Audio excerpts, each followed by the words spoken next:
Everybody, welcome back to another stereo launch video, and today we're talking about drums. As I mentioned in my last video, when I was setting up my session, I use EZdrummer, mostly because A, I'm in my small bedroom and I don't have room for a real drum kit, and B, because with the kids in the house, noise levels and stuff just isn't going to work. So I use EZdrummer. Now, when I was in my 4-track days, I of course had a little Boss, I think it was a DR220 drum machine, and I programmed that thing like crazy, and I got good at it, but it always still sounded like a drum machine, no matter how much I dove into the menus and the MIDI. So, now, instead of that, I use this. So this is my Roland TD-3 electronic drum kit.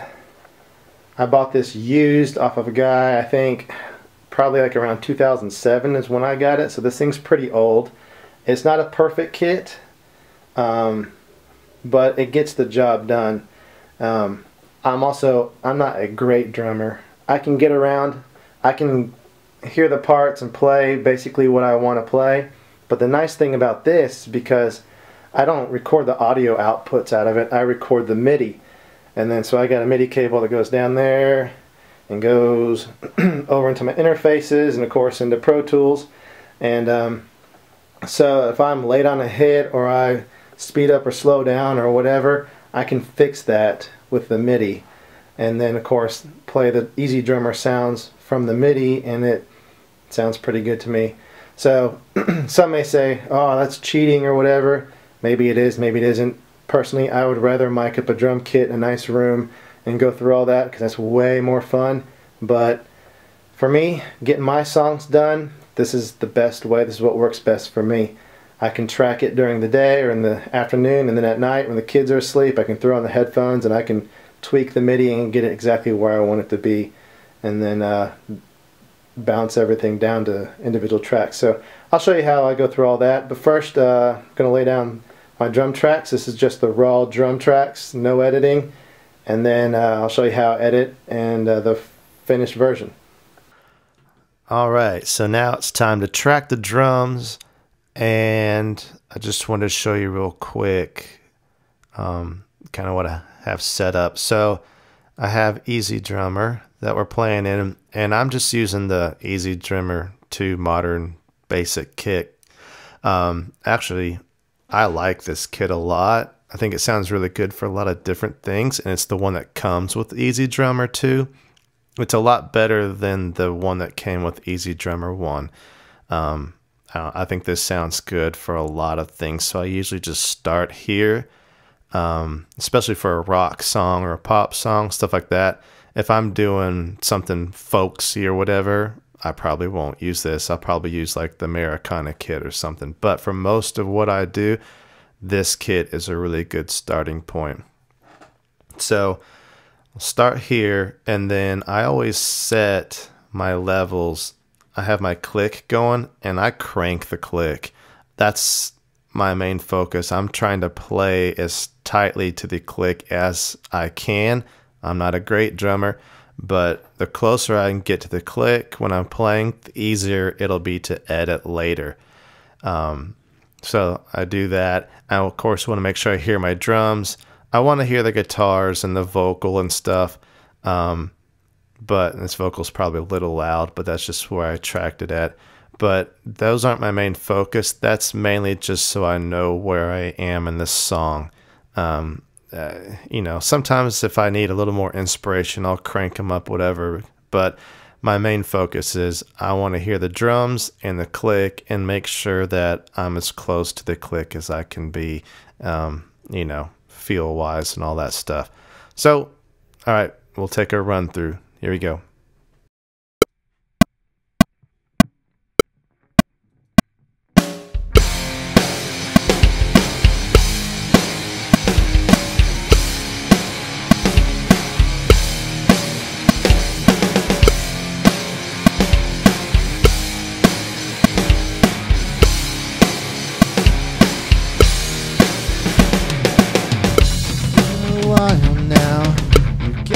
Figured out, now tell me slowly.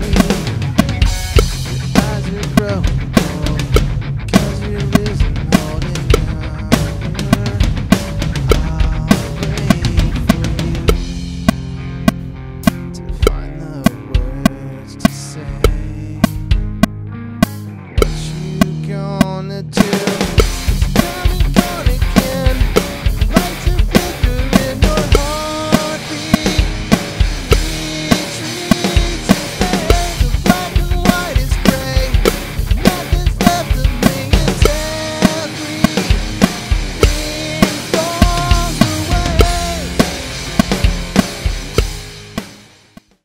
All right, now that we have my drums recorded, it's time to edit. So if we open up our MIDI editor here, because we didn't track audio, we tracked MIDI, which then plays Easy Drummer.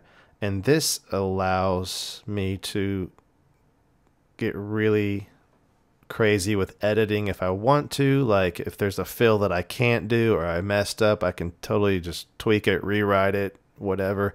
But most of the time I just use it to tighten up my timing, because I'm not a great drummer by any stretch of the imagination. And so we'll just take a quick listen here, and just, you'll hear like these are the down beats, like the strong beats, and that's where the click is hitting. And you'll see there are times where I'm definitely off. Where'd I go? Right there. I'm definitely off there. And some other places I'll push or pull the beat. I'm a little bit off right there. And so you'll hear that with the click. So let's take a quick listen.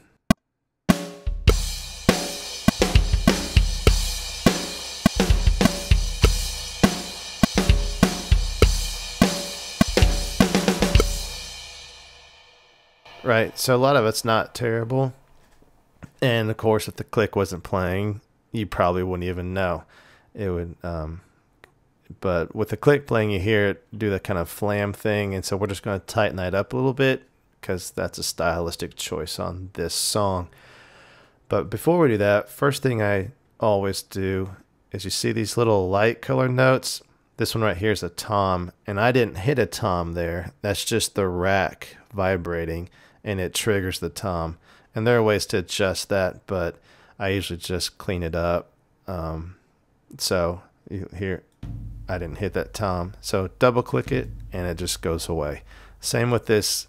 This is my bass drum, kick drum. And I have these ghost notes fairly often in this one. It's partly my bad kick pedal and my bad kick pedal technique. So just, they're easy enough to get rid of. And sometimes, excuse me, sometimes I will leave that in there if it kind of makes it sound more natural, especially on the snares. I sometimes leave that in there. Another thing, if you notice, this is my snare drum, right? This is also the snare drum, but it's more of like a rim shot, and that gets triggered sometimes. And if all the rest of them are my normal snare sound, and then these come in, they kind of stick out of the mix more than I like. So I just highlight them like that. And of course it like plays 4 snares at the same time. But I hold shift, and then I just pull them down in line with the other ones, and then it's fixed. Sometimes I want a more of a rim shot snare, and I'll leave it or change it or whatever, but that happens. See, there's another one right there, and I would just move that one down as well. So I do that, going 1 or 2 measures at a time typically, and then once I have that cleaned up, I hit option 0, and I have my quantize menu pulled up. And for this song, because I want it fairly tight to the grid, I decided on 80%. So what that does is when you quantize, it puts it right on the grid.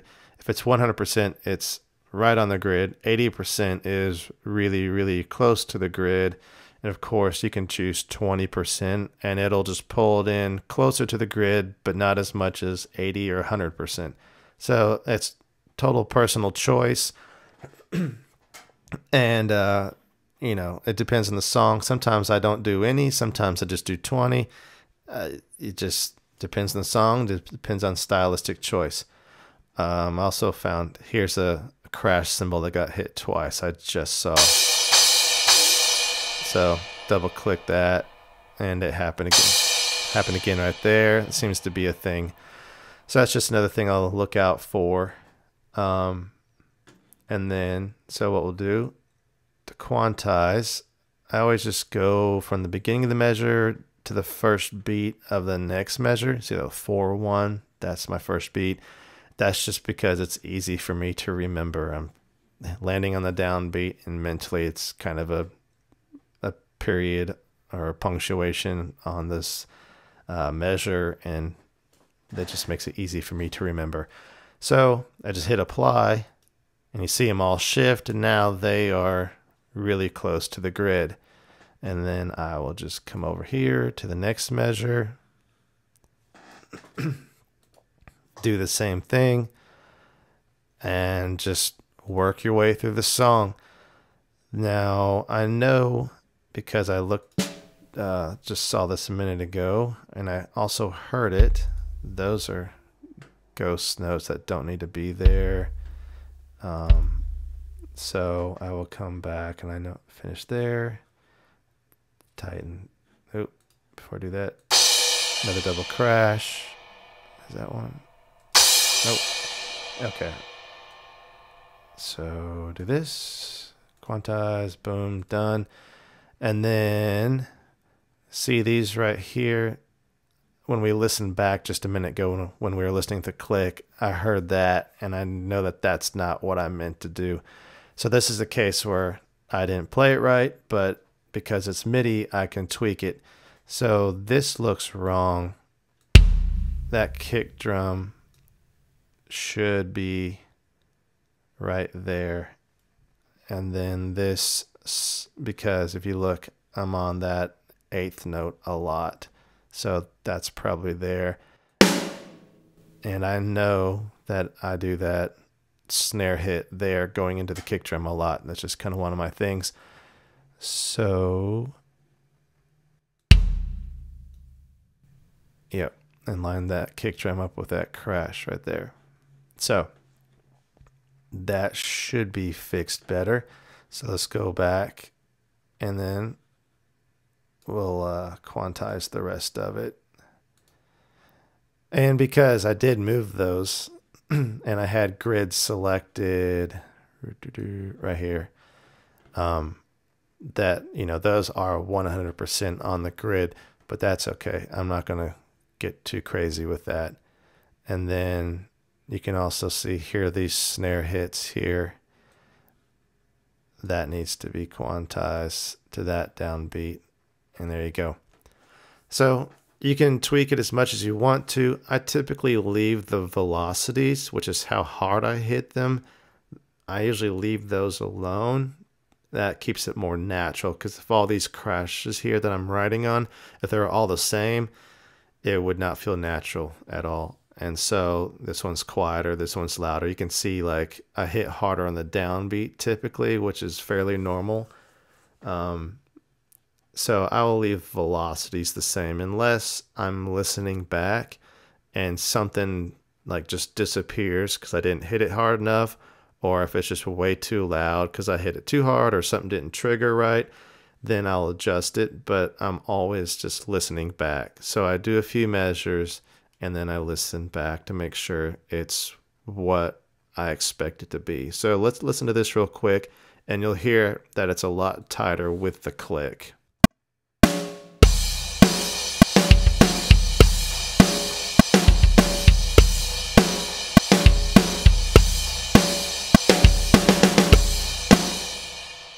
Right, and then listening back, I heard that pop out again.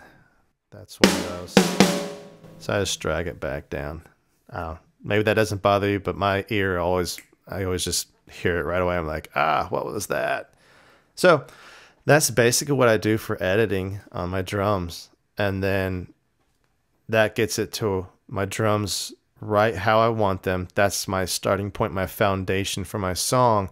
And that, you know, I play my bass to, then I play my guitar tracks to, and that way everything is, you know, starting to get locked in as far as timing and arrangement and all that stuff. So that's how I do that. The other great thing about this is if I'm recording guitars or bass later on, I say, man, that fill just isn't working. I can come back and tweak it and edit it later and make it, you know, sound like what I'm hearing in my head. So that's another advantage as well. All right, so hopefully you guys found that helpful. If you got any questions or comments, feel free to leave those below. I'm always checking out the comment section. And, you know, feel free to like and subscribe and all that good stuff. I'm going to be doing some more of these videos. The next thing we're going to be doing is laying down the guitar parts, the actual final guitar parts. Last time was scratch tracks.